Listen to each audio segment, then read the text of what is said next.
Dan, what do you think about the acting? I think it's good that the fighters are getting these opportunities. You know, like Mike said, I've been approached a couple of times for things, but you know, I'm still breaking into the sport, so you know, my focus is on training at the moment. Plus, you know, I'm kind of holding out for a Guy Ritchie movie or maybe a Quentin Tarantino movie. So I'll bide my time. I've put my dabs on the Guy Ritchie movie. Have you? I'll take Quentin Tarantino. I've just bought the same car that we've got in Death Proof as well, so maybe I can give that a spin in a movie sometime. Does Guy Ritchie listen to this show? All the time. Does he? Yeah. Cool. Yeah. Cool. Sound. DanHardyMMA.com, guy. Get in touch. Who would you regard as the world's best pound-for-pound fighter currently at the moment? Probably me. What do you reckon, me? We agreeing on me? I think we should agree on me. It's either you or Jason Statham. Well, yeah, that's true. Jason Statham. I don't know. It's a tough one. There's a lot of good fighters out there. You know, Fedor's... Fedor or Anderson Silva probably right now, I think, are proving themselves time and time again. Anderson's probably proving himself more than Fedor because he's fighting consistently better competition. But but Fedor is very, very good. As is GSP, as is BJ Penn when he's fighting in his correct weight class. You know, there's a lot of fantastic fighters out there. I don't think you can really nail it down to any one guy. I think, you know, if they fight consistently, fight enough times and fight the right people are always going to win, people are always going to lose, you know, but, you know, there's great fighters out there. So, Fedor's decision to not sign the UFC contract? I don't know, you know, I mean, I don't know what's going on in his head, you know, I'm sure he's got a big management team around him who've helped him come to a decision. I know it's disappointing for the fans' point of view. They want to see him in the UFC and see him fighting the best competition. I'd have liked to have seen him in the UFC. I don't know why he's doing it. I don't know why he's not doing it, sorry, but I don't know too much about that, you know. Yeah, it's a shame. It would have been nice to see him there. It would be nice seeing a Fedor-Lesnar fight. Absolutely, yeah. That would have been great. I'd have liked to have seen that. Yeah, it would have been interesting because that's it. I mean, you see a lot of guys over in Japan when they used to fight in Pride. They looked like killers and they were doing fantastic. And then they come over to the UFC, fight in the UFC, and you know they haven't. You know, the majority of them haven't done too well. You know, I don't know. Is that because the standard of the UFC fighters are better, or because you know you can't get away with taking steroids in the UFC, things like that? No, it's true. It's true. They were well documented to be taking steroids in Japan. You know, in Pride, they didn't test for it, so a lot of them did. You get tested in the UFC. Simple as that. You know, so they come over here and they're not on steroids and they're not competing. So. Yeah, I think there's better competition for Fedor in the UFC as well. No, absolutely. But you know, at the end of the day, if you consider not the best, just Brock Lesnar. Well, yeah. Not just. I think lots of great fights for him in the UFC. Yeah, I mean Shane Carwin would be a good fight for him, or Gonzaga, or whatever. You know, at the end of the day, if you consider the number one heavyweight in the world, you know, maybe you don't feel like he needs to take that risk. I don't know. Some people would like to prove himself, but I don't know. He seems happy with Strikeforce, and they've come to a deal. So, you know. The whole Fedor thing was because of Fall of Affliction.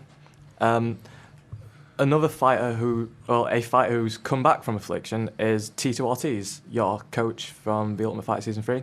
Would you ever consider stepping up to fight Tito?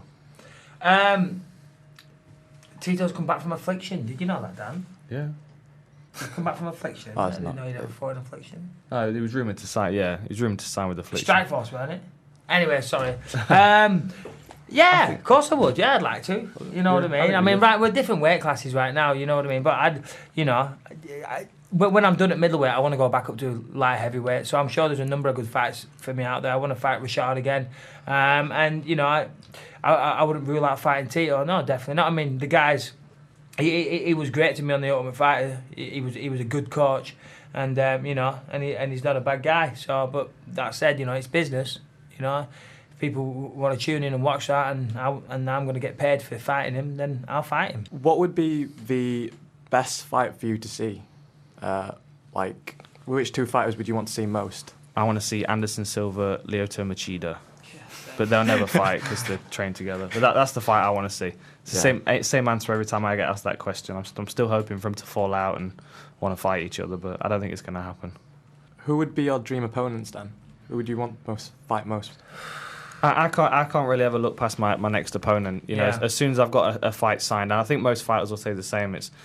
We get asked this a lot. You know, do you want to fight next and stuff? But you know, to me, that, you know, I've got 9 weeks left in my life, and the only thing that matters is my next opponent. And you know, once he's out of the way and there's no fight signed, then you know I can start, you know, surmising about future opponents. But it's kind of difficult to look past the next guy you're fighting, because you don't really, nothing else comes into your head other than the next opponent. That, at least that for me anyway. I don't know whether Mike's the same. No, I think he hit the nail on the head. You know, I feel exactly the same way.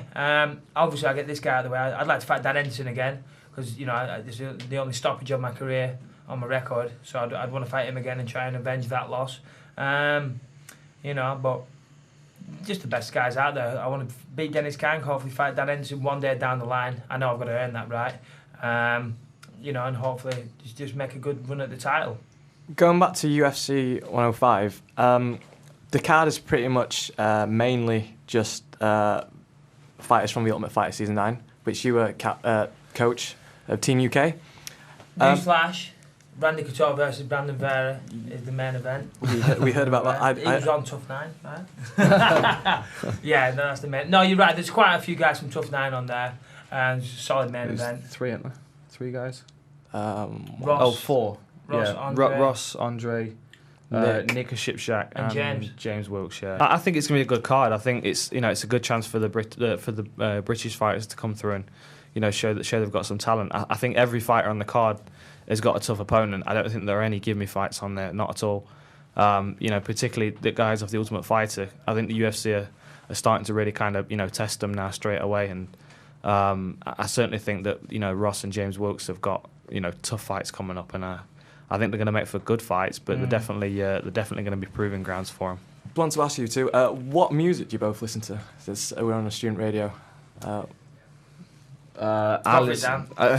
give you a list. I listen to a lot of punk and hardcore and metal and ska. Older British stuff. Ska's like the Specials and the Beat. Punk's like the Clash and Cock-Sparrow, as you can see in my shirt. The Addicts and Conflict, people like that, like old British stuff. I'm not too keen on the new school punk stuff. It's a bit too bouncy and happy for me.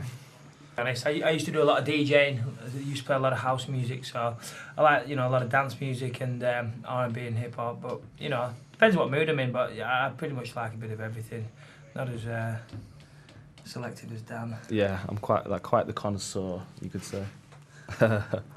Is there anything you'd like to say to our viewers and listeners?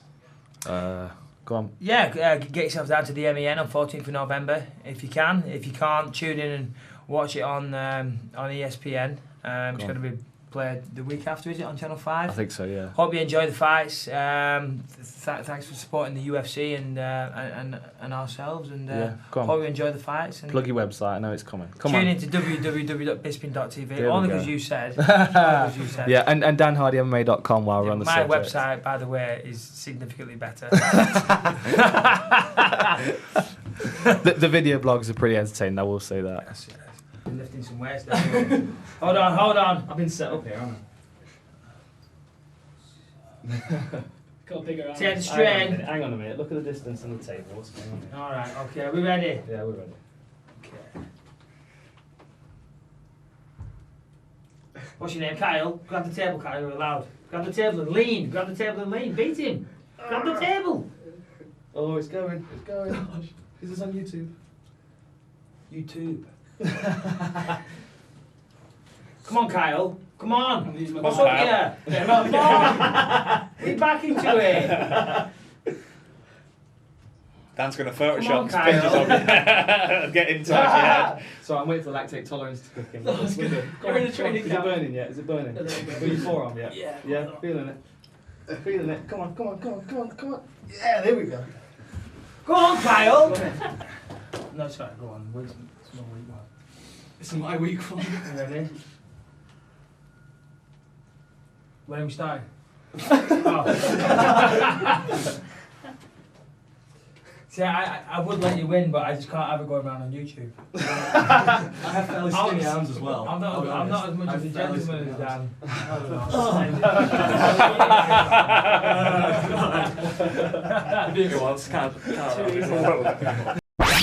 FuseFM.co.uk